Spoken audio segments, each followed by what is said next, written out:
Hello all, welcome back to Believer Science Academy.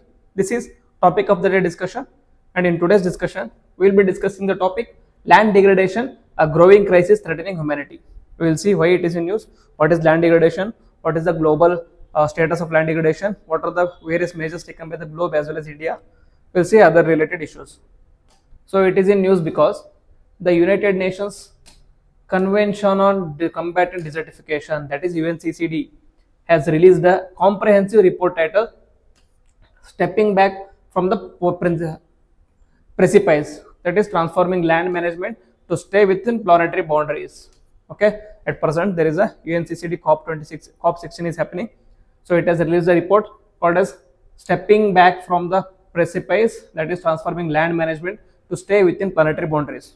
Okay, so there have been some key outcomes out of this report. We will see that also in the video. The report was published a day before the COP16 of UNCCD, which began in Riyadh, Saudi Arabia. So, Conference of Parties 16 to the convention, that is UNCCD. What is UNCCD? UNCCD is one of the three Rio trios. Recently, we discussed about UNFCCC COP29. We discussed about COP29. Okay, in that we discussed about Rio trios. Who are the Rio trios? Rio trio is in Rio 1992 Earth Summit. It resulted in three major conventions. One is UNFCCC, that is United Nations Framework on Combating Climate Change. Another one is UNCBD, that is United Nations Convention on Biodiversity. And another one is UNCCD, that is United Nations Framework on Combating Desertification. UNCCD, United Nations Convention on Combating Desertification. This is presently having a Conference of Parties 16 at Riyadh, Saudi Arabia. Okay, in Riyadh, Saudi Arabia. So this is in news. So we'll see what is land degradation and what are the key outcomes of that report. Okay, so the static part of this is what is land degradation. Okay, land degradation refers to loss of biological and economic productivity of ecosystems like croplands, forests and pastures. Okay, so simple terms, what is land degradation is? Land degradation is reduction in the capacity of land to produce or sustain lifestyle. Okay, so there is a land capacity. What is land capacity? Land capacity is the ability of the land to hold crops, plants, forest, etc., etc. That is life. But if the land capacity is reducing because of various reasons, that is called as land degradation. If the land capacity is reducing beyond an extent, if the land degradation is beyond an extent, then it is called as desertification. Meaning once a productive land is now converted into barren land, it is considered as conversion of land into desertification. Okay, loss of land capacity is called as land degradation, and extreme land degradation is called as desertification because it is resulting in deserts. Then, according to UNCCD, the reasons behind land degradation is unsustainable land use and management practices, along with amplification of natural and human-induced pressures. Okay, so this can be unsustainable land use policies, for example, land pollution. Okay, land pollution and unsustainable treatment of waste, unsustainable wastage treatment, and other things are slash and burn agriculture. Okay, and soil erosion, land erosion, etc., etc. These are the reasons behind land degradation. And deforestation. Okay, so what are the key impacts of this land degradation? Land degradation has a various impacts, such as it is going to impact human health and livelihoods. That is, it reduces food quality and quantity, raising malnutrition risks. Then promotes water and foodborne diseases from poor hygiene as well as water scarcity. Then it causes respiratory disease due to soil erosion. Okay, initially what happens here is land is going to degrade because of pollution. Okay, in the pollution may be result of wastages, or maybe result of toxic substances, or maybe result of agriculture, domestic waste, municipal waste, etc., etc. Once these wastes are included in the earth, once these wastes are going into the water, like underground water, then these wastes are converting into toxic substance. When these toxic substances are mixed with the water and you are going to consume that water, it is going to impact your health negatively. Okay, so certain diseases such as blue baby syndrome is because of nitrogen substances, okay, nitrogen substance consumption. And there are certain issue like disease called as minamata is because of consumption of mercury. Okay, all this happens because of land degradation and water pollution.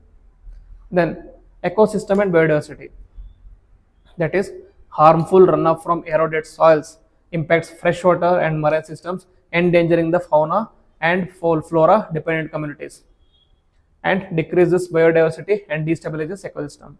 Okay, okay, because of land degradation and runoff of waste into the previously safe water, now the water is going to get water is going to get polluted. Because the water is going to get polluted, the organisms within the water are now going to get less oxygen, are now going to consume more toxicity, more toxic items, etc., which is going to have a negative impact on the organisms there.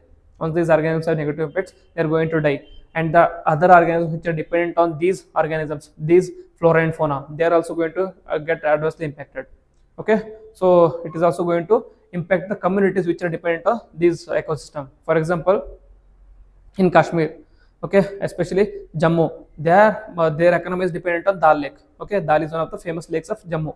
If because of land degradation, if because of pollution, Dal Lake is getting going to get polluted. Okay, because of pollution, it is going to get harmful algal blooms. If it is going to get harmful algal blooms, the ecosystem within the lake is going to get destroyed. If the ecosystem is going to get destroyed, the beauty of lake is going to get destroyed. If the beauty is destroyed, then the people or tourists who are visiting the lake, it is going to reduce. Once the people are tourists who are going to visit the Dal Lake is going to reduce, then the economic opportunities for the people who are dependent on the Dal Lake is going to impact. So it is a chain reaction. From pollution, it is having impact on the individuals, or it is having impact on the communities, that is dependent communities on the ecosystem itself. So it is a vicious chain circle. Then this land degradation is also an aggravating factor for climate change contributions.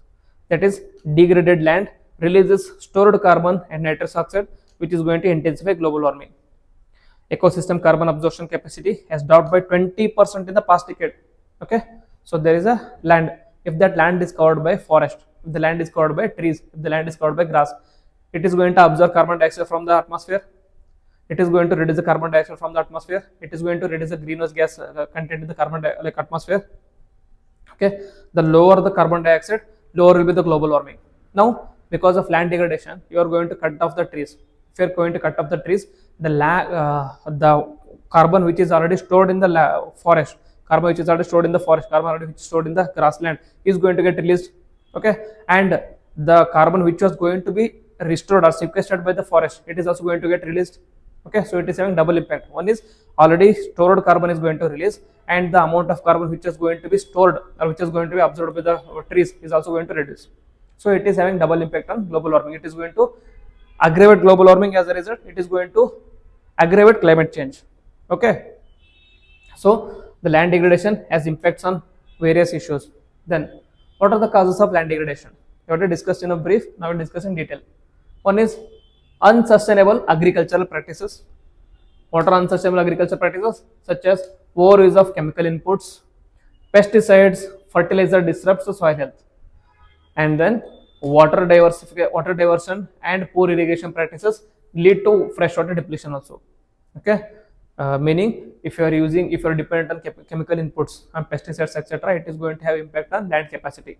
Okay, if you know about green revolution, you know that green revolution resulted in self-sufficiency, green revolution resulted in self-reliance, green revolution also resulted in tripling and doubling of rice and wheat production. Okay, it was a great success during that time, but because of the extreme dependence on these chemicals, extreme dependence on these pesticides, it is having negative impact on the land now. Okay, the land which was previously productive, land which was previously had higher land capacity, is now on the decline.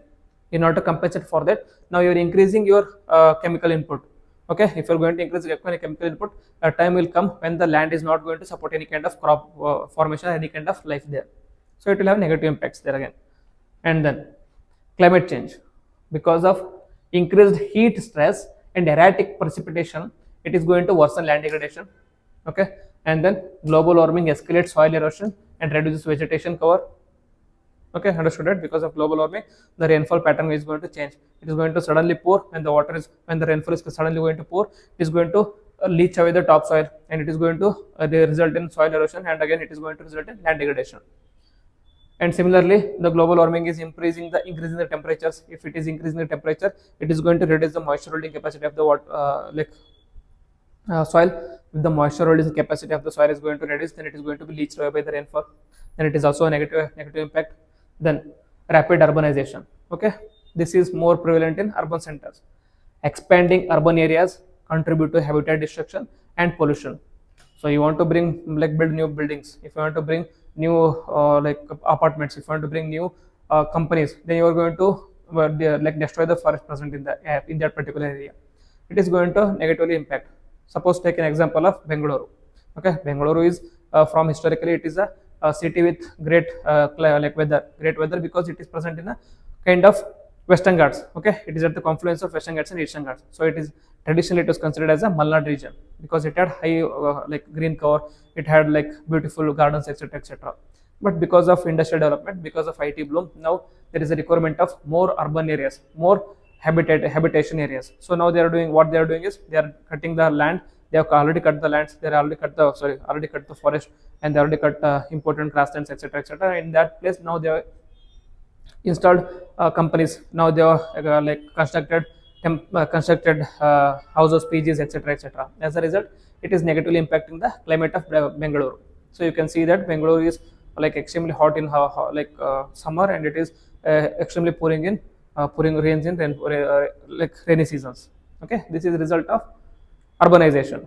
Then loss of agricultural and forest land impact biodiversity. Again, the forest land is reduced, the biodiversity such as animals, birds, etc., which are dependent on the forest are also going to reduce, and it is going to result in animal and human conflict. So it will have negative implications again. So these are the causes. And what are the regions most affected by land degradation? According to this report, the most affected regions are the dry regions, where the land is already dry, and because of global warming, because of temperature change, it is going to completely convert into a desert.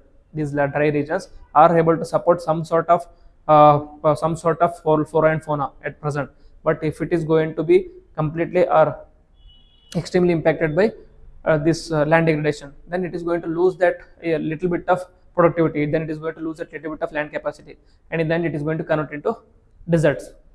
So these dry regions are present in South Asia, especially India, northern China, and high plains of California, USA. The Mediterranean are particularly vulnerable.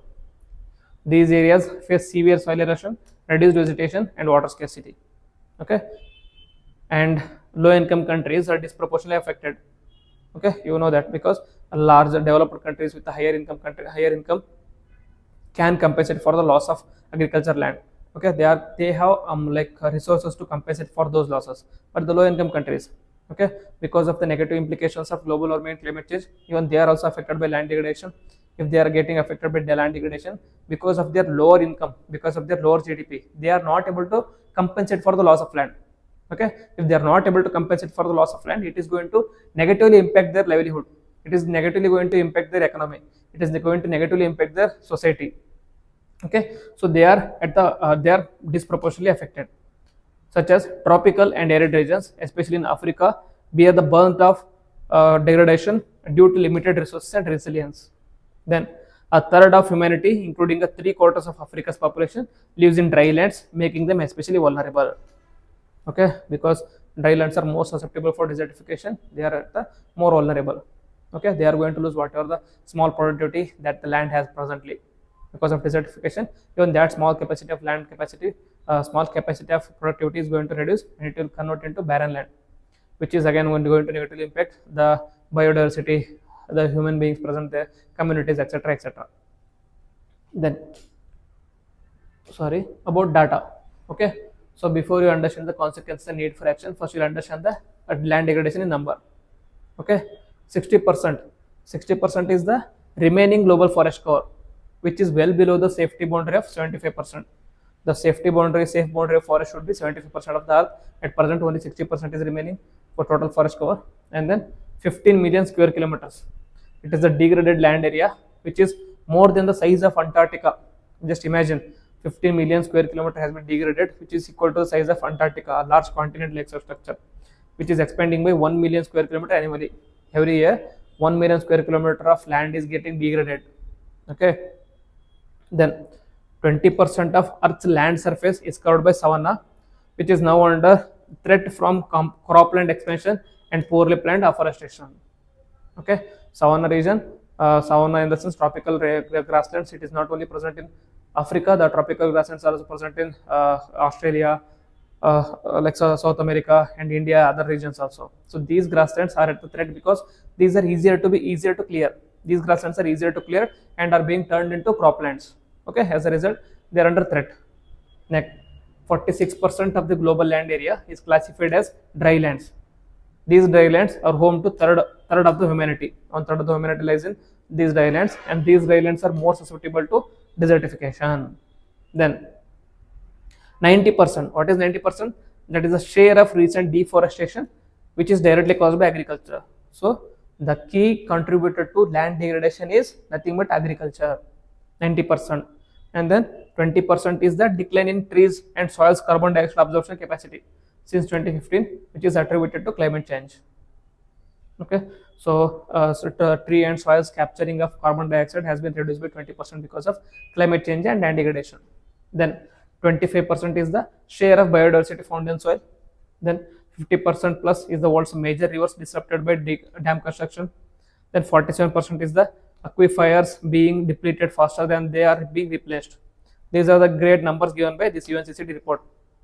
Okay, and along with this, in specific to India, 96.4 million hectares of the land is under degradation in India.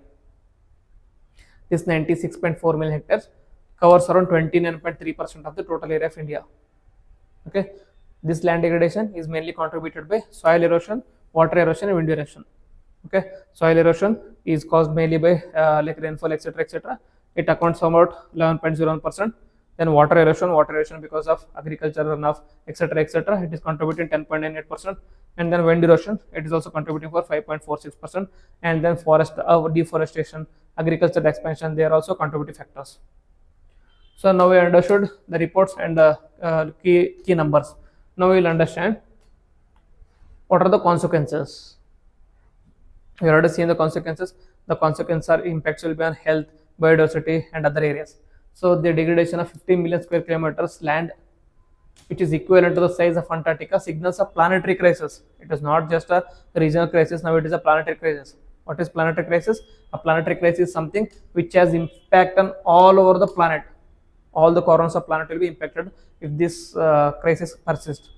Then immediate steps are essential to reverse this trend, including what you need is sustainable agricultural and water management practices, restoring degraded ecosystems to rebuild carbon sinks, then addressing urban expansion impacts on natural habitats.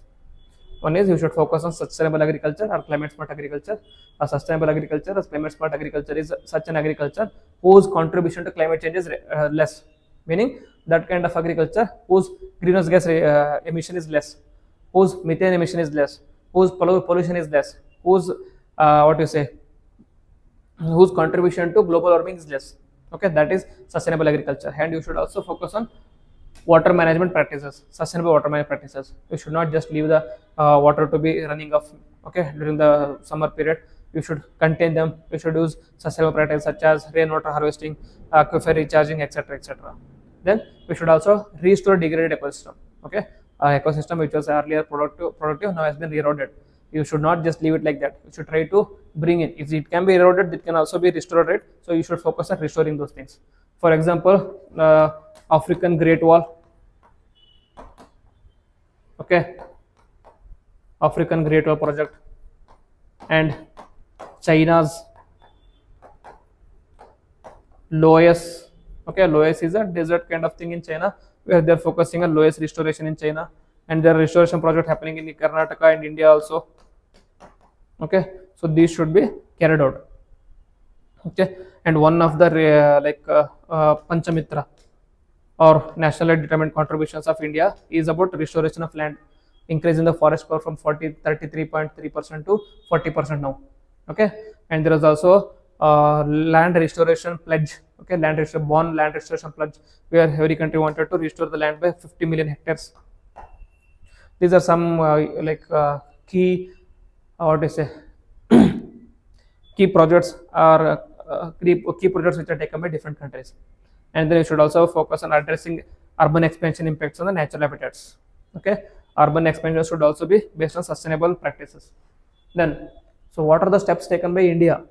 In India, the steps taken are: India became a signatory to United Nations Convention on Combating Desertification in 1994.